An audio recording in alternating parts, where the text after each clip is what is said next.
friends, my next couple of messages will finally focus on two major aspects of my fake case. That is, the fake case that the government fabricated against me.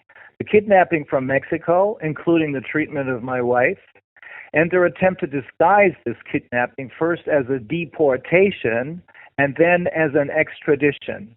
We now have very important details that I wasn't able to include even in my criminal complaint because they're brand new. We didn't know about them when I filed and published my criminal complaint. But of course, there's also the story of my fake arrest warrant, which actually fell apart already on November the 1st, 2023, and how the court did everything they could to keep a lid on the fact that it had turned out to be a complete fake. Why? Well, in order to be able to keep me incarcerated. For now, however, let me stick with your letters and postcards, and let me tell you about another case which a friend from Australia informed me about. It's the case of Dr. William Bay, whose medical license had been suspended for more than 2.5 years for criticizing the COVID vaccines and the government. On December the 13th, 2024, the Queensland Supreme Court handed down an emphatic victory for Dr. Bay, as he writes in The Light Australia. That's an independent newspaper reporting honest, independent news, one of the alternative sources of news, one of the real sources of news. In this newspaper, he tells his own story. So, he says, the judge, Justice Bradley, ruled his 2.5-year suspension, his investigation, and his tribunal hearing were all overturned. For full details, by the way, you'll find them on www.qpp.life/legal.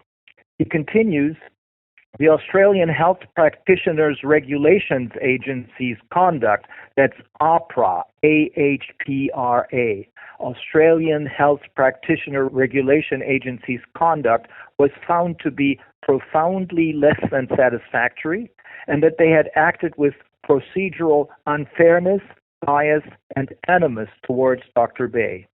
During his public protests, he had always told AHPRA they were on trial, not him. So this ruling was especially gratifying. Dr. Bay writes that he's so glad that his political outspokenness was vindicated, as he feels that he had never left the medical profession, but most of the medical profession had left him. I think I know exactly what this feels like. The right to informed consent and an ability to vocally warn patients of important medical risks is a hill worth dying on, in his humble opinion, he continues. But thankfully, because of the grossly unlawful actions of AHPRA and the board, that hill did not become his career grave, but his legacy, because the judge ordered that his suspension was not just stopped, but set aside retrospectively from the 17th of August 2022.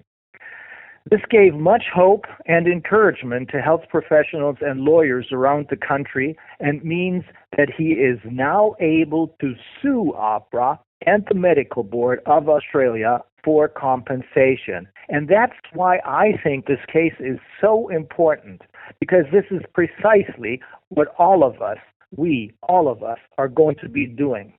We're going to get full compensation, that is damages, from everyone who is involved in these kinds of illegal, crimes against humanity. But there's another reason why this ruling is so important, not just for Australians, but for people everywhere in the world. Prior to his win, practitioners were afraid to speak out publicly, attend protests, or even use social media because of AHPRA's intimidation and bullying. Medical defense organizations, MDOs, would put it to their AHPRA-attacked clients that you can't win against AHPRA, and that you must shut up and take a deal, acknowledge failings, show insight, and submit to re-education. But now, the very same MDOs, medical defense organizations, say you just can't be free in all circumstances as one isn't permitted carte blanche freedom as a doctor to speak. Okay, says, great. So what's changed here is that MDOs have gone from saying you can't win any of the time to now you can't win all the time. This is, he says, a fantastic change of mindset and will hopefully result in more health practitioners being less afraid of the bullying bureaucracy and enable them to put their patients first.